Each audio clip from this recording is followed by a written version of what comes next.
Good afternoon, happy Wednesday, Wilmington and the greater viewing public who joins us here on Facebook Live for Cellar Chats. I'm Chris, this is Second Glass. We're in the cellar, we're talking wine, we're tasting wine, and, well, if you didn't already know that before you got here, I don't know where you've been sleeping, under a rock or something.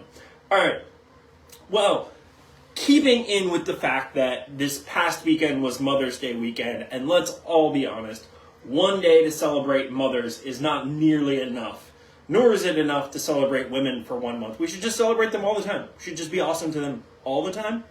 And I think that would then, you know, one day, that's cute.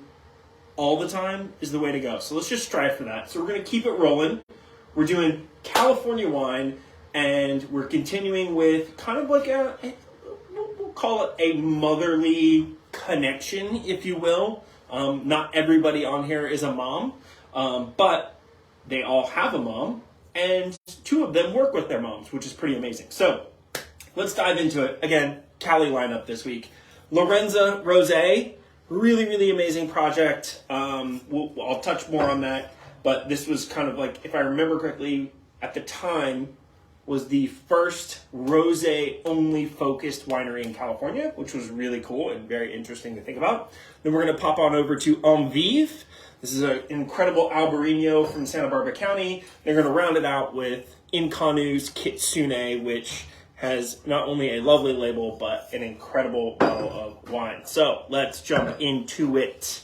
Again, this is Cellar Chats. This is our weekly wine flights lineup for this week at Second Glass. So starting out with Lorenza Rosé from the Lodi, kind of a classic makeup of what I would consider your traditional Provence style rosé. But this was founded and established by a mother and daughter. And they basically, and they still work together today, not just established, they still do all the work themselves today. They are the driving force behind this brand. But they sort of saw like what was a bit of a niche and a missed opportunity by so many in the California wine scene, which was there just wasn't a producer or producers focusing on making really bright, fresh, lively rosés, and that was their only thing they were making. So for many years, Lorenza, that's all they made was a rosé. I think they've expanded out now, but rosé is what they started with, and that's really what they're known for. And they make that really beautiful, light, pale colored rosé that so many people look for and crave in the summertime as it's getting hot as it is today. Although it's supposed to rain at some point, but it is uncomfortably humid right now. On the nose, this wine is absolutely explosive. I mean, it is grapefruity, like in a good way, not like New Zealand Sauvignon Blanc grapefruity, but like ruby red, like juicy grapefruit. Lots of citrus, a little bit of strawberry, white raspberries. Beautiful color. Maybe if I put the glass towards the camera on my phone, you'll be able to see a little better. I mean, that is an excellent color. So fresh.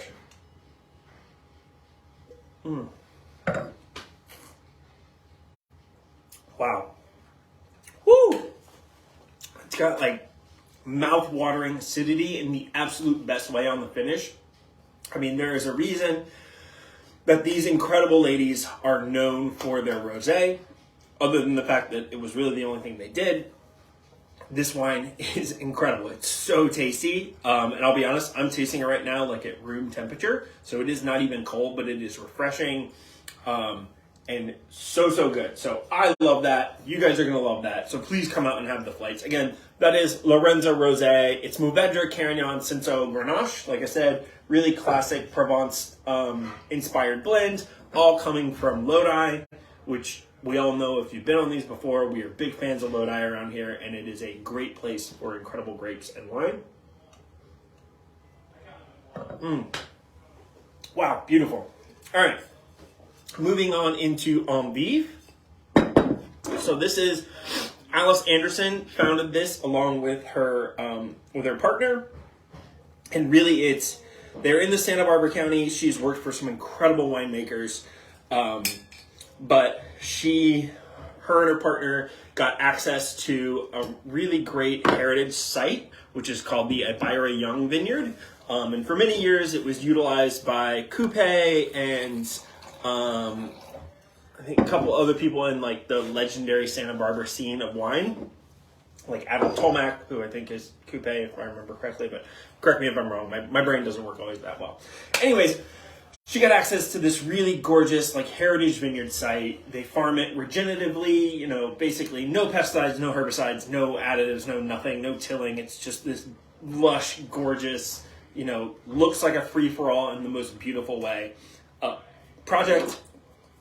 And she makes these minimal intervention, really lovely, vibrant styles of wine. And then I know what you're thinking. Where does the mother, or, you know, I mean, she's a badass woman in wine, which is really what this is about, badass women in wine in California. But her mom does all of her incredible labels, which is a little hard for you guys to see, I'm sure, in this. But they are these gorgeous kind of like painted labels. Now, these are prints, but her mom hand paints the labels, and then they create reprints of them for all of her wines, which is so incredible and such a cool little connection. So this is her 100% Albariño. Woo! It is salty like lemon sea spray on the nose. Wow, that is... I honestly don't even need to drink this. I just want to smell it. I mean, it's that, you know, I used to think I worked with somebody or I knew somebody, and whenever they would smell a wine they really loved, they'd be like, oh, I just want to dab that out behind my neck. I honestly would never have done that, but I always think of that when I smell a wine that's really perfumed and smells great. You know, it's just like, I just want to put a perfume on my neck, a little wine perfume. Although, don't do that, because wine, after it sits for a little while, it just kind of smells like bad alcohol. So it is not a good aroma. That beautiful perfume smell, it doesn't last outside the glass, just so you know.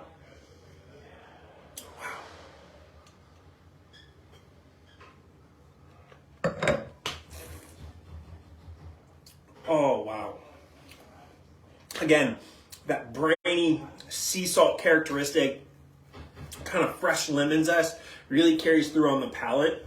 And although it is a vibrant, kind of refreshing style of wine, there's some good texture here. I mean, you also notice, so Alice does not, she does not filter her wines, and she doesn't fine her wines. So this has a little bit of sediment to it. So it's not like a crystal clear, but she allows it to settle naturally in barrel or tank, wherever she happens to be aging the wines. So they do come out relatively clear. This is not like a cloudy kombucha looking wine, but it is also not like crystal clear. So when you see it, don't be turned off if it looks like there's little particulates in there. That just adds deliciousness, is what we're going to call that.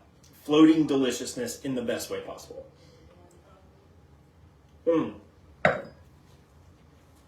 Oh my goodness, that is so good. Again, that is Âmevive. That's right. That's how you pronounce that. Âmevive. Interestingly, that is a made-up word by Alice.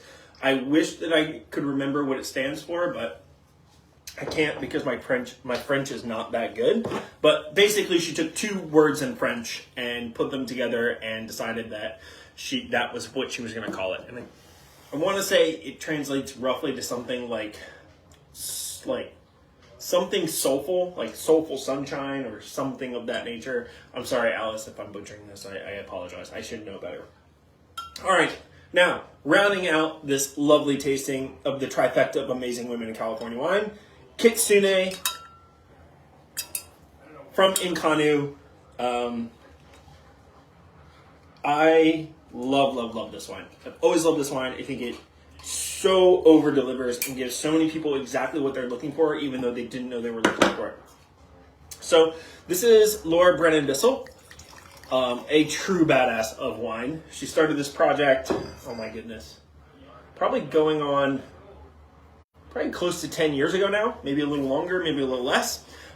Based in California, and her real drive was to make affordable but classically styled wines that you would have experienced in the heyday of steakhouses in the early 90s. So this was like just before, you know, the whole drive and interest in heavily oaked, overly extracted wines, when people were really into Bordeaux's and classic Nabra Cabernets that just weren't quite as ripe as they got. I mean, again, I'm not throwing shade, I'm not saying anything negative, but like at one point, basically everybody went in one direction and that took over the market. And before that happened, classically in steakhouses, you would have these really beautifully balanced, ripe fruit, good texture, good tannins, just the right amount of oak usage, and you'd get these great wines that paired so well with the classic food of a steakhouse. And then that went kind of in a crazy direction, and this was Laura's, like, Inconnu was like her way of like re-championing the classic steakhouse wine, but also doing it in a way that, you know, supported smart farming and made wines without additives or anything like that. So this is her Kitsune. I would call it kind of her flagship bottling. It's the wine she makes the most of. And I once heard her say that she called it Kitsune, which, by the way, is Japanese for fox, hence the fox label. But she didn't call it by what she could call it because she wanted people to drink it. So she once said Kitsune is her way to get people to drink Merlot without realizing they're drinking Merlot, because typically speaking, it's somewhere between 75 and 85% Merlot every year. So legally she could call it just a straight Merlot. And then there's a little bit of Cabernet Sauvignon, some Petit Verdot, Cabernet Franc, just depends on the vintage. Oh, wow. I mean, every time I have this wine, it just smells like California. I mean, telltale. It reminds me of the first time I was in California, poured a glass of like Napa Cab or whatever it happened to be when I was there visiting. I think it was a Napa Cab the first time, and you're sitting in the vineyards, and you just have the smell of the vineyards and the smell of the wine, and that is what this wine smells like to me. Beautiful, like brambly, kind of plummy without being overly ripe. Absolutely gorgeous color. You know, slightly opaque, a little purple ruby rim.